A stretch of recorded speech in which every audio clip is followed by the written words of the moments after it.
Bom, sexta-feira, dia de Visto de Fora, o habitual espaço onde se debate a atualidade da semana, num olhar de dois jornalistas estrangeiros radicados em Portugal, a Begonha Iñiguez, o Olivier Bonamici, numa conversa moderada pelo jornalista Miguel Coelho. Muito bom dia. Olá, Paulino, bom dia a todos, bem-vindos a mais uma edição do Visto de Fora. Já os ouviram, temos aqui o Olivier Bonamici e a Begonha Iñiguez, claro, apostos para o comentário de alguns dos principais temas desta semana.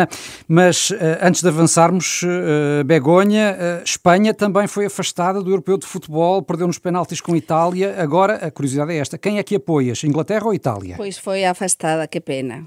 Mas, olha, sinto-me orgullosa pela minha seleção, sinceramente. Mas tenho de dar a razão ao Olivier. Olivier no outro dia disse que iam passar a final a Itália e a Inglaterra. O Olivier sabe coisas. Mas foi por pouco, foi por muito pouco. Portugal também já perdeu com Espanha por muito pouco. Mas perder, pronto. Mas agora futebol... Inglaterra ou Itália, diz lá. Pois difícil tamén para mí, porque o meu corazón é sempre un bocadinho tamén italiano. Eu gosto moito de Italia, dos italianos, mas precisamente como gañaran a España, pois eu acho que vou apoiar así aos ingleses. Enfim, não sei porquê. E a ti, Olivier, nem pergunto, um francês com costela italiana não vai torcer pelos ingleses, certamente. Certamente. Me chiamo Olivier Bonamici. Mas sim, claro, vou torcer para a Itália. Mas eu acho que, se tivesse um pequeno prognóstico, e como eu acredito que muitas vezes as seleções que eu tenho em conta marcado com a história, da mesma forma que o Portugal, quando ganhou o Europeu 2016, estava na altura de Portugal ganhar. Com uma certa ajuda de alguns árbitros. Eu acho que, mas eu acho que a Inglaterra, por tudo que deu o futebol, e que não ganha nada desde 66 o Mundial, eu acho que eu tenho um conto marcado com a história no próximo domingo. Mas parece-vos que são as melhores equipas europeias que chegam à final, ou não será tanto assim, Begonha? O futebol é un xogo, como eu digo sempre en casa, non é? Claro. Os meus fillos no outro día ficaban moito tristes, non é?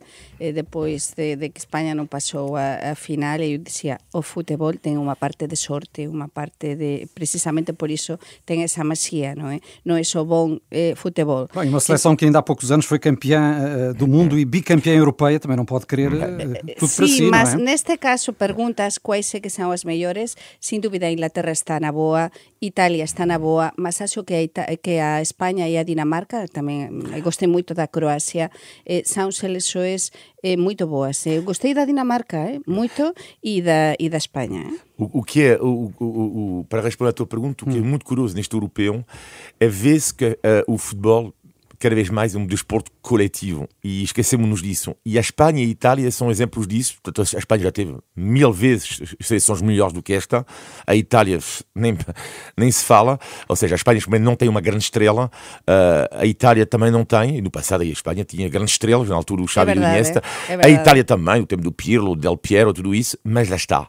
É a questão coletiva, e França e Portugal, neste caso, que ao nível individual, na minha opinião, têm jogadores melhores, mas não tiveram um coletivo. E temos novas seleções, é dizer, con novos xogadores, moito novos, como é o caso do Pedri en España, con 18 anos, e então iso é a esperanza do futebol. Como dice Olivier, a equipa é muito importante e as equipas mudam. Vamos ver o que é que dá o futuro, e em particular o que é que dá já no próximo domingo a final do Europeu. Mas vamos para já avançar para outras questões europeias de outra natureza, e recordo que o Visto de Fora é uma parceria da Renascença com a Euronet, a rede europeia de rádios. Euronet Plus. E não há forma também de fugirmos da pandemia. A variante Delta continua a alastrar, depois do Reino Unido e de Portugal, começa a ser dominante noutros países europeus, incluindo em Espanha, Begonha, onde a incidência da Covid-19 está de novo a aumentar de forma alarmante, e sobretudo entre os jovens, não é? Sim, sem dúvida. Estamos, agora mesmo está 270 e tal por 100.000 habitantes de incidência. Já é mais do que em Portugal. Exatamente, 20 e tal mais, não é, de incidência do que em Portugal. Em Portugal está 254, 250, mas está a subir. O preocupante de Espanha é que subiu em pouquíssimo tempo, porque em Portugal foi pouco a pouco, aos poucos, não é, durante várias semanas, ao longo de várias semanas, mas no caso de Espanha... E o que é que explica isso? Pois explica os axuntamentos. O que explica isto é o que temos falado nas últimas semanas aquí, os axuntamentos non só da Palma de Mallorca, sino de todas as cidades españolas, o descontrolo e tamén a despreocupación por parte de moitas persoas, e que a variante Delta contagia de tal maneira que se expande rapidamente e entón os números comezan a crecer. E tamén há outra coisa que agora en todos os países, aliás non só en Portugal, estáse a testar muitísimo. Por tanto, aparecen tamén moitos casos e moitos casos entre xovens que son os que máis se xuntan. Non? Apesar de tudo, as hospitalizações continuam em números muito inferiores àquilo que aconteceu noutras fases da pandemia. Sí, en España está a acontecer tamén. Ontem se detectaran tipo 7.000 e tal novos casos e é verdade que houve 23, acho que foran mortes ontem en España, non é? En Portugal foran 9, entón máis ou menos é algo parecido, e as UCIs comenzan tamén a estar un bocadiño máis ellas, mas tamén bastante baixo, algo parecido a Portugal. Por tanto, a vacina SAO dá resultado, porque a vacina SAO está un bocadiño máis à frente do que en Portugal, non é? Estamos a falar de 40 e tal % dos españois xa totalmente vacinados, saíran ontem os dados, e 56-57% con unha dose. Tamén estáse a avanzar muitísimo e a lutar contra a reloxo na vacinação, como está a acontecer. E em França, Olivier, como é que estão as coisas, sendo que também a variante Delta está a levar a novo aumento de casos? Sim, neste momento o número de casos em França não é super elevado em relação à Espanha e Portugal. Portanto, a França ontem teve a volta de 4.000 casos, se não me engano, que é mais ou menos o número de Portugal, com 6 vezes mais de habitantes, mas é uma questão de tempo, porque é evidente que a França não está protegida contra a variante Delta, e será este fim de semana que a variante Delta vai se tornar dominante em França. Agora, a questão aqui neste momento em França, já falamos aqui do debate que há sobre a vacina obrigatória para os profissionais de saúde, é um debate, uma decisão vai ser tomada em breve, mas o novo debate em França que é neste momento, e vamos falar daqui a pouco sobre a questão portuguesa, tem a ver com a questão do passe sanitário, que não é de descartar esta tendência para ver o certificado digital apresentar um teste negativo ou a vacina para não só o restaurante, como para só ir ao teatro, para ir ao cinema, ou seja, haver uma espécie de discriminação, por assim dizer, positiva, se podemos chamar isto assim, mas isto é uma nova tendência porque, afinal, os franceses, e não só, estão-se a perceber que isto é para ficar, e se nós queremos que a economia esteja aberta, será preciso tomar novas medidas. Pode ser também uma forma para convencer alguns mais reticentes a deixarem-se vacinar. Exato. Mas eu diria, só para concluir com o caso francês, o que é preocupante em França em relação à Espanha e Portugal, eu acho que Espanha e Portugal conseguiram algo que a França não conseguiu até a data, que é, em Espanha, viu por acaso os números ontem, com uma taxa de vacinação dos mais velhos super elevada. E em Portugal também. Portanto, as pessoas de mais de 70 anos, a campanha de vacinação em Espanha tem sido um sucesso, em Portugal também. Em França, o número é inferior. Isto é muito preocupante. E para além da vacinação, Begonha, em Espanha, o que é que as autoridades tencionam fazer para travar esta nova vaga? Pois olha, están a acompanhar o que acontece en Portugal, porque xa há varias vilas, por exemplo, da Extremadura, que tiveran de fechar e que anunciaran o fexo durante os próximos días, non só ao fin de semana, non é? E o que nos chamamos cierre perimetral, é dizer, non se pode entrar ni sair, precisamente os cercos sanitarios, exactamente, en Portugal, se diz así, precisamente pelo aumento de casos, non é? Está xa tamén a tensionar, eu penso que o que xa se anunciou en Portugal, de algún xeito, e o que estaba a dizer Olivier tamén, que vai ser o xeral de toda a Europa de aquí a nada, que exixir o certificado de vacinação para bastantes ocasións, sí.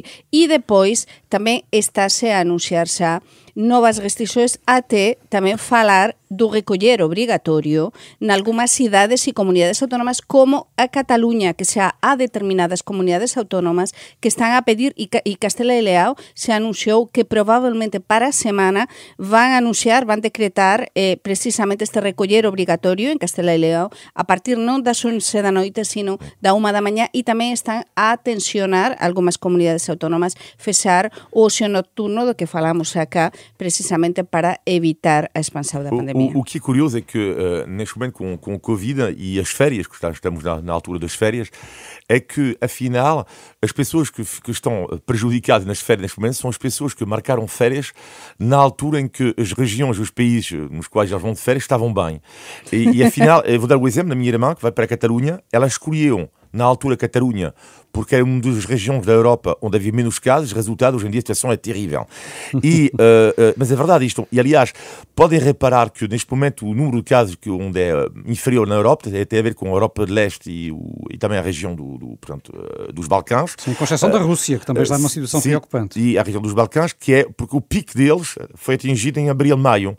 Portanto, em função dos picos, depois ter uma leitura que é o teu pico, uma certa altura, e depois, claro, tens casos mais começar a apostar a longo prazo. Por isso, as férias, acho que quase todos os europeus estamos a marcar quase algo incrível que não acontecia quando começou a pandemia, não é? É precisamente marcar quase de um dia para outro, porque tu podes marcar como a irmã do Oliviera um mês, não é? A Catalunha estava muito bem, mas um mês depois está muito mal. E o país que agora está bem, depois, 2 semanas depois, está pior. O que eu vos digo é Deus nos livre de um confinamento em agosto. Isto para milhares de portugueses, ou mesmo milhões, por exemplo, seria um desastre. Não sei, isto é uma loucura. Por falar em férias, Olivier, o governo francês desaconselhou esta semana férias em Portugal e Espanha. Se desaconselhou, bom, isto é uma medida, pronto, eu diria que não me chocou nada, quer dizer, a partir do momento em que tu tens países onde há mais casos, é normal dizer desaconselhar, não proibiam, portanto é uma diferença, não é? E depois, bom, gostei quando eles disseram, que, às vezes podemos pensar que às vezes é uma questão económica, mas eu gostei depois quando eles foram dizer desaconselhamos e aconselhamos as pessoas a ficarem em França ou de irem para outros países. E esta segunda parte agradou-me, que era uma forma de dizer, não é só ficar em França, ou seja, há países também que dão, eventualmente... Não era uma perspectiva egoísta. Exatamente, pronto. O facto, esta segunda parte do discurso é isso. Agora, não me chocou... Mas foi difícil, precisamente na Espanha, fizeram-se inúmeras reportagens na zona da Catalunha, onde a irmã do Olivier tinha reservado para ir de férias, a zona do Ampurdá, do Alto Ampurdá, a zona da província de Girona, que é belíssima, e precisamente depois dessas declarações do secretário de Estado francês de turismo, dessas declarações, é dizer, 1 hora depois estavam-se a fazer reportagem e a ligarem as pessoas, os hotéis, os franceses, a cancelar as reservas e as casas de turismo de habitação. Portanto, este tipo de declarações têm umas consequências imediatas, praticamente. Sim, vimos bem o que aconteceu com o Reino Unido aqui. Exatamente, em todo lado. Por isso, os franceses agora dizem isto, mas se calhar de aquí a un mes somos os espanhóis e os portugueses que dizemos, olha, não aconselhamos ir à França. Aliás, o governo português disse que compreendia, através do Ministro dos Negócios Estrangeiros, que compreendia a posição francesa. Já o Reino Unido, em contrapartida, parece cada vez menos preocupado com a pandemia, não é? Apesar de estar a registrar o maior número de casos dos últimos meses, Boris Johnson anunciou a intenção de levantar a maior parte das restrições sanitárias já a partir do próximo dia 19, incluindo com o fim do uso da máscara. Olivier, não poderá ser uma experiência arriscada? É arriscada, claro que é. Aliás, é uma medida que não faz a unanimidade na Inglaterra. Agora, dá-se a sensação que Boris Johnson está preparado para o risco do aumento de casos. Isto é óbvio, a Inglaterra já anda na casa dos 30 mil por dia, já falo de 100 mil casos por dia durante o verão, que é uma loucura absoluta, e de facto, se eles fazem isto, é que eu acho que eles querem arriscar por causa da economia, mas depois eu acho, vamos já ver o que acontece no outono após disto. Até a questão é ver se não é arriscar agora para eventualmente haver mais restrições à saída do verão. Eu acho que é demasiado arriscado, porque sem dúvida está previsado de 100.000 casos de aqui a nada, não é? No Reino Unido é demasiado, não é? Ainda que o Reino Unido tenha uma elevadíssima percentagem de vacinados. Sim, sabemos, mas e depois é uma confusão total. Estamos a ver todos as pessoas que vimos o xogo do outro dia da semifinal. Sim, com o estádio cheio, sem máscaras. Exatamente, é dizer, é uma sensação, é dizer, nós a controlar na Espanha, em Portugal, em determinados países, a controlar que non pode, o público nos estadios está a controlar, non se pode asistir, e estamos a ver as persoas a se abrazarem sem máscara, e então é uma confusão total. Eu acho que é demasiado arriscado, como acabo de dizer, pode sair mal, porque esta variante Delta ainda non a temos totalmente controlada, ou as novas variantes que poderán surgir. Portanto, neste caso eu non concordo con Boris Johnson. Mas é uma experiência que certamente toda a gente vai acompanhar com grande expectativa, mesmo fora do Reino Unido, para saber como é que vai resultar. Para saber o que non se deve facer ou o que se deve nos pode aguardar daqui a algum tempo. Muito bem, eu quero continuar a falar convosco da pandemia, nomeadamente sobre as medidas que, entretanto, foram anunciadas ontem pelo Governo português, mas deixem-me só lembrar uma vez mais que este programa, o Visto de Fora, é uma parceria da Renascença com a Euronet, a rede europeia de rádios. Euronet Plus. No caso de Portugal, o Governo decidiu acabar com as restrições à circulação de e para a área metropolitana de Lisboa aos fins de semana. Como todos nos recordamos, nas últimas semanas tem vigorado essa proibição de entrar e sair da área metropolitana de Lisboa. Acham que faz sentido acabar agora com esta medida? Será de alguma forma o reconhecimento de que ela não funcionou, Olivier? É o reconhecimento que já não vale a pena. A partir do momento que, aliás, o próprio governo disse isto, a partir do momento que o vírus, a variante Delta, está espalhado no território todo, já não faz sentido nenhum. O que seria mais ou menos inevitável. Exatamente, já não faz sentido nenhum. O que é que me marcou ontem foram algumas medidas que admito que tenho dificuldades em entender. A questão dos testes para os restaurantes e hotéis. Não, mas isto, não sei, eu já há bastante tempo que eu anunciei isto aqui. Para mim não é uma surpresa isto, e vai ser o caminho cada vez mais. Então, para mim isto não foi a surpresa. O problema ali que me incomoda é a partir do momento em que a vacinação não está disponível para toda a gente, ou seja, a pessoa que ainda tem que esperar, não é? Isto tens automaticamente que dar a gratuidade dos testes. A mim parece evidente. Não pode haver uma discriminação a partir do momento em que nem toda a gente pode ter acesso à vacinação. Ora, por exemplo, tu vais dizer a uma pessoa, ok, tu podes ser vacinado, tu recusaste. Então, neste caso, tens que pagar um teste PCR, meu caro amigo. Isto não me choca. Agora, o que é que me choca é que quando tu não tiveste a segunda dose ou nem tiveste ainda a primeira, tu vão-te fechar o restaurante e tens que pagar 7 euros para o autoteste. Portanto, isto é uma discriminação terrível em relação a alguma parte da população e, por isso, não gostei desta medida. E tu, Begonha, compreendeste as medidas? Para mí, para comenzar, como xornalista, eu acompañei, tive de noticiar para La Voz de Galicia e para a cadena COPE, non é? E entón é difícil porque inicialmente, como ya aconteceu aos xornalistas portugueses, parecía unha coisa, depois houve certas confusões até non saber, non ter toda a información depois das preguntas que se lle fixeran a ministra Mariana Vieira da Silva, non é? É unha confusão total para todos os cidadáns, tamén para os xornalistas, non é?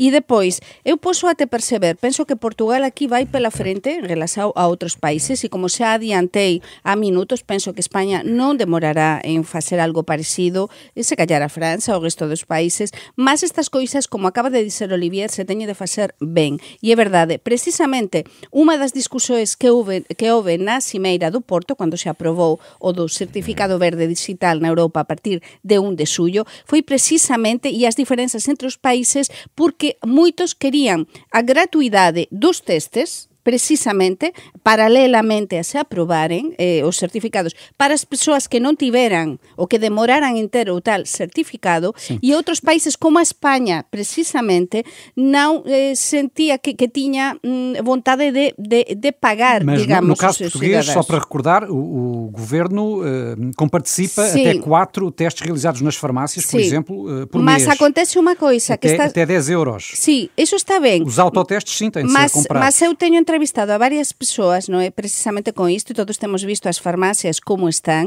nos nosos bairros, non é, que há unha confusão total, as persoas ás veces demoran en encontrar esa cita, non é, para se vacinar. Então é unha confusão total porque todas as persoas quase se queren vacinar no mesmo momento. Agora estamos na metade ou antes das ferias, do período máis alto das ferias, e então há moita confusão con este tema. E para min, sobre todo, a confusão nas persoas. Poñámonos no caso, cualquier persoa, unha familia tipo portuguesa, que depois de ouvir ontem estas novas medidas do goberno, diz, eu este fin de semana, vamos ver, está ben, en Lisboa, por exemplo, ou en Almada, onde mora o Olivier, queremos ir a xantar, está ben, podemos ir xantar, porque agora fexen as 10:30 da noite. Mas unha familia tipo, como por exemplo, como me acontece a mí, con unha crianza menor de 12 anos, mas un adolescente maior de 12 anos... Mas em qualquer caso poderão jantar na esplanada, atenção, é só para o acesso ao interior do restaurante que é obrigatório o teste. Claro, mas se pelo que sexa queres ir a un restaurante do que gostas que non ten esplanada, porque há restaurantes que aínda non teñen esplanada. Certo, são muitas contingências, mas também muitas delas colocadas pela própria pandemia, temos de conhecer. Mas as tascas, os restaurantes, imaginemos, os donos das tascas das que gostamos tanto Olivier e eu, que ás veces teñen esplanadas pequenas, non é? Entón, que van estar a vixiar as persoas e que eu estou a imaginar a determinadas persoas que coñezo, donos de restaurantes e de tascas, a dizer, a chegar as persoas, está ben, mostras, no meu caso, certificado de vacinação, o meu marido tamén, e entón, non, o pequeno, é verdade, o pequeno é menor, mas entón, este adolescente, entón, levas o autoteste e fazes na hora. E ele controla, é difícil. Parece execuível, Olivier, fazer o autoteste antes de entrar no restaurante ou no hotel? Já para não falar da fiabilidade, não é? Exatamente. Tipo sim, que são medidas bastante estranhas e, sobretudo, não, para mim, não é como referi a questão do facto de ser pago os autotestes e vamos ver como é que isso funciona, porque é para mim um golpe terrível para os hotéis e os restaurantes. Mas o que eu achei interessante ontem... No caso dos restaurantes, permite fazer uma coisa que até aqui não podiam fazer, que é funcionar aos fins de semana a partir das 3h30, não é? Claro. Mas é por aí que isto é o caminho futuro. E, aliás, há uma sondagem que eu li hoje no jornal francês que diz o seguinte: 60% dos franceses são favoráveis a mais restrições para as pessoas não vacinadas. E preparem-se, porque têm certeza que este número, e não só em França, em Espanha, enfim, na Europa toda, vai aumentar. Ou seja, daqui a pouco vamos ter uma situação seguinte, que é, vamos ter uma situação onde vai haver cada vez mais pessoas vacinadas, não é? E, no entanto, não vamos chegar à imunidade.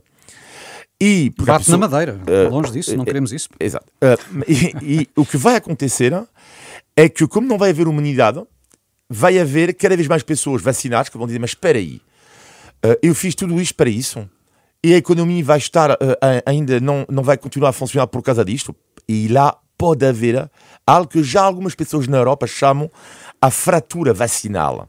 Ou seja, a fratura entre quem já está vacinada diferença e quem... Exatamente. Sim, uma fratura e até a raiva. Sim. Eu acho que vai haver raiva. Mas sobre isso, Olivier, já falamos, não sei se te lembras, mas quando há meses se começou a falar do certificado de vacinação, falamos sobre essa diferença que se estabeleceria. Mas a tendência clara agora é que a perspectiva seja de que em breve toda a gente praticamente seja vacinada ou não. Hoje em dia muitas dessas dúvidas acabaram por cair por terra. Diz uma coisa interessante, não vamos chegar a esa inmunidade de grupo como nos estaban a vender tan cedo, porque non vamos chegar, aínda que estexamos a avanzar moito nos nosos países coa vacinação, e depois non sabemos o que máis chegará, porque se esta pandemia nos ensina unha coisa, é que depois chegarán outras variantes. Então, vamos un día de cada vez. Pensamento positivo. Mas eu considero unha coisa que para mí o principal problema é agora que isto, por exemplo, destes testes, a exigencia destes testes, se non se tiver o certificado de vacinação nos restaurantes e nos alojamentos locais, nos hotéis de todo Portugal, é que deixa a responsabilidade nessas pessoas, os donos dos pequenos hotéis. Vamos ver como é que vai funcionar já a partir de amanhã. Eu quero ouvi-los também sobre outro tema, e o nosso tempo está a ficar curto, que é a detenção de Luís Filipe Vieira, não é? Um dos acontecimentos da semana. O presidente do Benfica foi detido no âmbito da chamada Operação Cartão Vermelho. Ele e outros 3 arguidos suspeitos de crimes financeiros com prejuízo para a banca e para o Estado. Este caso está a ter algum eco nos vossos países, Olivier? Sim, tem algum eco, porque estamos a falar do presidente do Benfica, e, portanto, que é um clube que tem uma grande visibilidade a nível internacional, e de uma certa forma, digo-te uma coisa, eu que trabalho aqui há mais de 20 anos, como costumo dizer, é como alerta CMTV, não é? A CMTV que faz sempre alertas, mas neste caso, alerta, buscas, é algo que eu vejo há 20 e tal anos no futebol em Portugal. Sim. Há 20 anos que eu vejo isto. E 20 anos, que é uma loucura. No futebol e na justiça em geral. Sim, mas neste caso falamos da questão do futebol. É uma loucura. Buscas e não sei o quê, não sei o que mais, e alegada burla, alegada fraude, alegada não sei o quê. Não deixa de ser uma grande surpresa tudo isto, não é? Visto de fora. Lá está, não é uma grande surpresa. Para mim não é uma grande surpresa, e Olivier deu precisamente a clave neste caso, e é que alegados desde há 20 anos estamos habituados a ouvir este tipo de coisas. Depois, parece-me que há mais mais de 20 anos, confesso. Sim, mas eu moro cá há 17, non é? E então estou xa super habituada e depois que nos últimos tempos, é verdade, detenções muito mediáticas, alegadas... Mas chegadas a julgamentos e condenações... Aí queria chegar. E então, ninguém chega... Agora, por fim, está a ser julgado o Ricardo Salgado, Luís Filipe Vieira, a ver que acontece com ele, não é? E depois temos o Joe Berardo também. Portanto, todo será só coincidência ou é sinal que alguma coisa está a mudar na justiça portuguesa? É sinal que alguma coisa se quer mudar na justiça portuguesa por parte de alguns juízes, mas ainda o sistema de impunidade non deixa de tudo, porque há determinadas persoas que están lá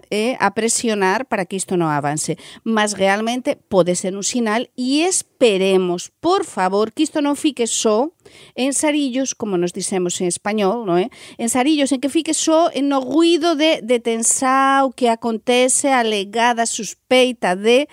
E só nisto, não é? Sim, e teve interesse em Espanha este caso? Pois não demasiado, porque aconteceu a detenção do Luís Filipe Vieira, aconteceu mesmo o dia que jogava Espanha, não é? Na semifinal, é verdade, depois da tristeza. Portanto, não teve se calhar a força informativa que deveria ter tido se isto fosse uma semana antes. Mas deixa-me só uma coisa que é curiosa em Portugal, pode ser um clichê, mas eu sinto isto muito em Portugal, que é, como o futebol, como sabemos, em Portugal mexe muito mais com a questão desportiva, mexe com a sociedade portuguesa em geral. E vê-se que, mesmo em relação ao Futebol Leaks, houve por parte mesmo da própria comunicação social, eu não diria um silêncio, mas eu diria que não se investigou a 100% tudo o que estava dentro do Futebol Leaks, que é o porquê, na minha opinião. É que quando tu trabalhas na comunicação social em Portugal, sobretudo quando estás ligado ao desporto, quando tu vais procurar um pouco mais informação, já é um problema depois, que é chamar depois, e depois, se tu começas a investigar, como é que tu depois vais informar as pessoas, porque as portas de clubes ou de informações, elas fecham-se. E não ter acesso em Portugal a informações sobre os grandes clubes, por exemplo, ou com grandes estrelas, é muito complicado para um jornalista desportivo. Este tema é raramente falado. Sim, vamos avançar porque teria ainda muito para dizer certamente o Olivier e a Begonha sobre este caso Luís Filipe Vieira, mas a próxima semana certamente ainda haverá ecos daquilo que aconteça nas próximas horas nos interrogatórios e temos de avançar porque há lugar ainda ao índice de tugalidade, que é um espaço sempre aguardado todas as semanas. Portugal! Índice de tugalidade. Um espaço que não pode faltar porque é o momento em que pomos à prova os conhecimentos do Olivier e da Begonha sobre a língua portuguesa e esta semana queremos saber o significado de uma expressão que tem justamente muito a ver com as notícias dos últimos dias. O que será, Begonha, Olivier, pregar um calote? Pregar um calote. Pregar um calote. Pregar um susto. Não, nunca ouviram a expressão? Não. Em Portugal nunca ouviram esta expressão? Não. Calma. Pregar um calote é roubar algo assim, fazer uma pequena... Não. Quase. Tirar algo assim que não corresponde à pessoa. Roubar o dinheiro? Tirar dinheiro. Aparentado, é não pagar uma dívida. É não pagar, pregar um calote é não pagar uma dívida. O que fizeram Joe Berardo e o Luís Filipe Vieira. Não se sabe se fizeram, são suspeitos. Alegadamente. De pagar calotes milionários à banca, de facto. Alegadamente. De pregar calotes milionários. Alegadamente. Já ficam também com mais esta expressão para utilizar, quem sabe se a propósito destes processos que têm vindo a público de forma tão mediática.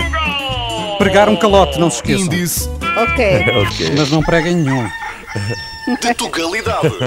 Antes de fecharmos, ainda o positivo e o negativo da semana, na opinião dos nossos comentadores. Vamos ao teu negativo, Begonha? O negativo tem a ver com o que eu dizia um momentinho, não é? Eu acho que máis unha responsabilidade, máis un peso incrível agora con estas novas medidas e restrições aprobadas pelo goberno de Portugal ontem para os donos dos restaurantes e dos hotéis. Eu envío desde cá un beixiño moito grande, moita forza, moita coraxe a a todas as persoas do sector turístico de Portugal, a todas esas persoas que eu adoro das tabernas, das tascas, dos restaurantes de todo o país que tanto coñezo e que tanto gosto, e dos pequenos hotéis, alojamentos locais. Nin quero imaginar como é que están neste momento a pensar e a ligar e a perguntar como é que teñen de facer para tentar lidar cos hóspedes ou cos clientes que seguen a partir de hoxe para os hotéis e a partir de amanhã nos restaurantes. Non sei, non gostaria ou non gostava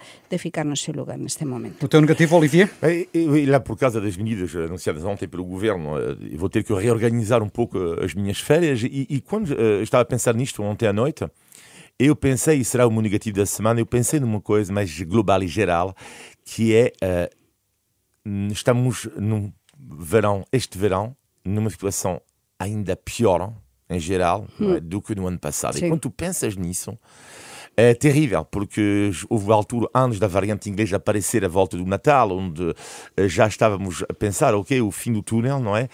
E afinal estamos a ver, uau, um ano depois, não é? E tivemos um verão mais suave, afinal, no ano passado, do que vamos ter este. E isto, mas agora temos as vacinas e é nisso que temos de acreditar. Temos que acreditar mesmo assim, tens razão. E porque temos de ser positivos, vamos ao teu, Begonha. Exatamente, e como temos de acreditar, vamos dar a volta a isto. E então vamos tentar apostar precisamente pelos locais e os pequenos hotéis ou alojamentos locais dos que gostamos. Eu descubrí, nesta semana estive 24 horas no interior Algarvío. Maravilloso, non é só costa Algarve. En que sitio? Estive en unha quinta que se chama Morgado do Quintao, ao pé de Silves, que eu adoro Silves, no Algarve, que maravilloso. E que descubrí que no Algarve encóntrase as dúas castas máis antigas de viño en Portugal. Descubrí unha casta de viño, saben que eu adoro viño, non é? E bon viño, que se chama Negra Mole. Algúns dos nosos ouvintes coñecerán con certeza. E estamos a falar de moito bon viño, estamos a falar de quintas centenarias que están a apostar pelo turismo, pelo bon viño. E por boa laranja, em Silves, excelente laranja. E por que non ir ao Algarve, e ficar no interior do Algarve, por exemplo, estas ferias? É dizer, temos tamén de apostar pelo que é bon, pelo que é portugués, e non só, por exemplo, no interior do centro de Portugal ou do norte, tamén do Algarve. Ótima sugestão, Begonha. O teu positivo, Olivier? Bem, um positivo é que eu ri muito ontem, quando após o trabalho, fui dar um salto à praia e ri-me imenso, porque quando cheguei no café, bebi um café e o homem vira-se para mim e diz assim, hello, what do you want? E assim, mas caramba, ok, tudo bem. Mas depois, quando fui pagar, não é, no parque, eu vou o bilhete, o cartão multibanco, e o homem diz assim, hello, it's €1. Eu disse, não acredito. Depois eu virei para o meu amigo, mas o que é que eu tenho que fazer para ter uma cara de português? Ou seja, o que não até tem uma ligeira barriga. Não tens cara de português. Tem uma ligeira barriga. Não tens 1,90 m, homem. Eu não estou a perceber. Nem tens sotaque, nem tens cara de português. Quando fala comigo em inglês, tu não imagina. Porque deve estar escrito. Mais 15 anos por cá e ficas igualzinho um português. Olivier, eu estou super integrado. Eu também. Integrado. E como feijoada do pequeno almoço. Mas nós vamos ser sempre... Por dentro és um grande português, sério, Olivier, isso é que interessa. Estamos no final de mais um Visto de Fora. Vamos acabar. Um abraço aos dois. Olivier, Begonha, voltamos a juntar-nos na próxima sexta-feira para conversar aqui sobre a Europa, Portugal e os portugueses. Um abraço a todos. Bom fim de semana. Bom fim de semana.